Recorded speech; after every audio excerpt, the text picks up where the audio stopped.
Hello everyone. पिछली video में हमने फर्स्ट क्वेश्चन किया था, उसका सेकंड पार्ट हमने नहीं किया क्योंकि वो हमारे पीजीटी फिजिक्स के सिलेबस से मैच नहीं कर रहा था। अब हम करते हैं क्वेश्चन नंबर सेकंड। ये क्वेश्चन है हमारा 3 नंबर का क्वेश्चन है। क्वेश्चन में क्या पूछा है कि for N channel enhancement mode MOSFET हमारा इलेक्ट्रॉनिक्स में सिलेबस में है, हमारे पीजीटी के सिलेबस में। तो हम इस क्वेश्चन को कर लेते हैं। For N channel enhancement mode MOSFET the drain current दे रखा है -4 मिली एम्पियर फॉर VGS, जो गेट टू सोर्स वोल्टेज है वो कितनी है -8 volt. If the threshold voltage is 4 volt, अगर थ्रेशोल्ड वोल्टेज दे रखी हो कितनी 4 volt, determine the gate to source voltage to obtain a drain current of 25 milli ampere.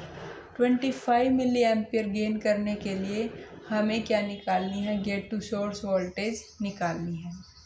अब देखो सॉल्यूशन करते हैं। For N channel enhancement mode MOSFET we have following initial condition. इसके लिए क्या क्या गिवन है वो लिख लेते हैं पहले। Drain current 4 milli ampere, gate to source voltage 8 volt, threshold voltage 4 volt, target drain current जो हमने बाद में टारगेट करना है वो कितना है 25 मिली एम्पियर।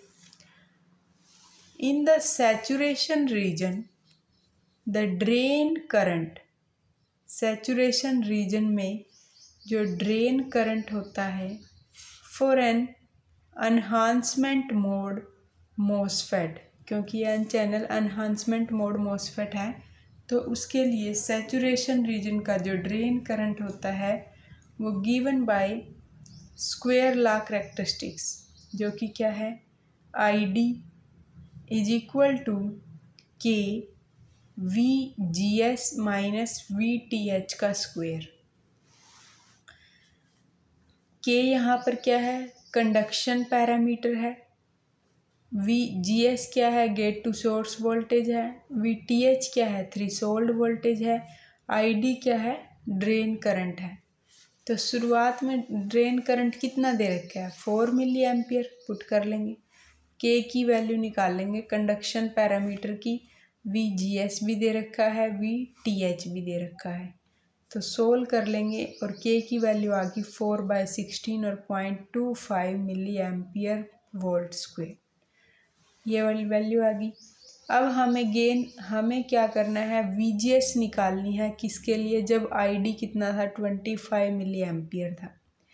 तो पुट कर देंगे हम इसमें, के भी मिल गया हमें, ID हमें पता है कितना गेन करना है, VGS निकालना है, VTH हमारे पास है। तो now substitute the target current 25 milli ampere and the value of K, इस के की वैल्यू को पुट करेंगे फॉर्मूला में, तो हमें क्या मिल जाएगा, न्यू VGS हमें गेन हो जाएगा। तो हमारे पास क्या है, पुट करने से 25 milli ampere equal to 0.25 into में VGS minus 4 volt square 100 is equal to VGS minus 4 square, और VGS की वैल्यू कितनी आ गई 10 + 4 इक्वल टू 14 वोल्ट। ये तो था हमारा सेकंड क्वेश्चन का फर्स्ट पार्ट। और जो हमारा है सेकंड क्वेश्चन का ही जो सेकंड पार्ट है ये है 7 मार्क्स का क्वेश्चन, जो कि क्या पूछा है, write down the 3D Hamiltonian for a particle of mass m moving with A momentum p।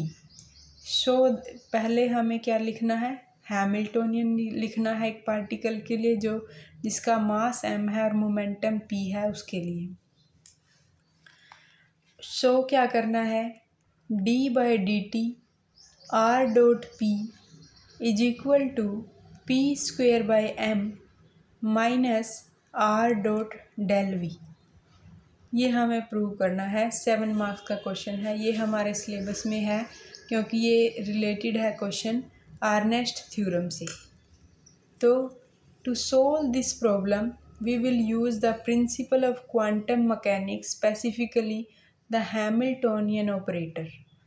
और दूसरा एंड अर्नस्ट थ्योरम और हैमिल्टोनियन ऑपरेटर, दो चीज़ों का इसमें यूज होगा। क्वेश्चन तो इतना मुश्किल नहीं है, सिंपल ही है। सबसे पहले लिख लेते हैं हैमिल्टोनियन को 3 डायमेंशन में। एच हैमिल्टोनियन है p²/2m plus we of are. p²/2m क्या है, काइनेटिक एनर्जी का पोर्शन है, और वी ऑफ आर क्या है, पोटेंशियल एनर्जी का पोर्शन है। 3 डायमेंशन में p² को कैसे लिखेंगे, p.p सारे coordinate px² py² plus pz² is the momentum operator square. And r जो यहाँ है, ये r क्या है, xyz है, वो क्या है, पोजीशन वेक्टर को बता रहा है।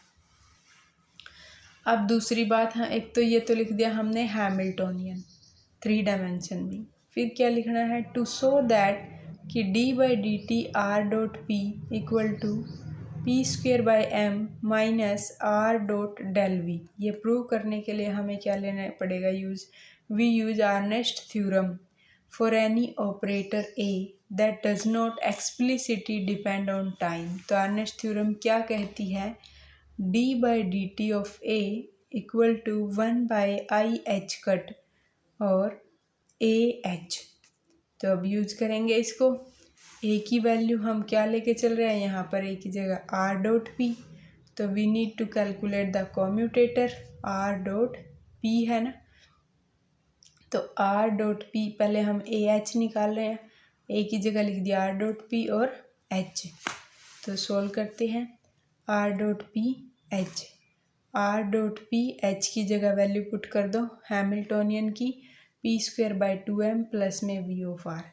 तो r.p पहले p²/2m के साथ plus r.p v of r के साथ।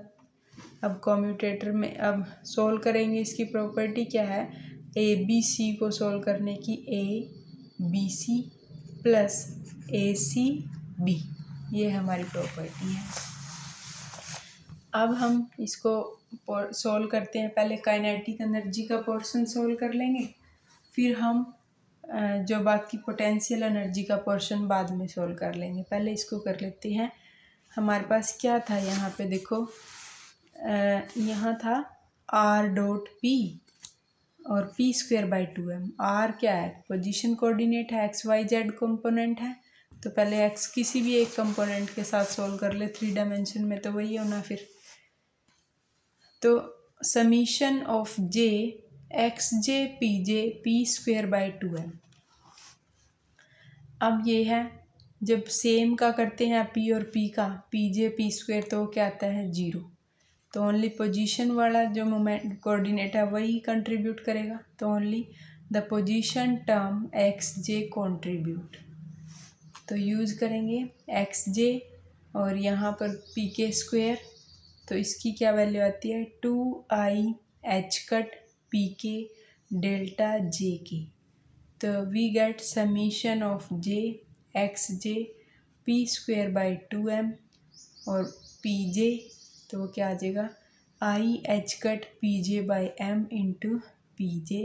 तो i h p²/m। तो ये तो आ गया हमारा फर्स्ट पोर्शन, जो कि क्या है, काइनेटिक एनर्जी का पार्ट। फिर है पोटेंशियल एनर्जी का पार्ट। पोटेंशियल एनर्जी का पार्ट फिर देखते हैं, कॉम्यूटेटर ब्रैकेट xj pj और v of r। Since xj v of r, ये वाला पोर्शन जो है उसकी वैल्यू क्या होती है, 0 होती है। तो only the momentum term pj वाली कंट्रीब्यूट करेगी।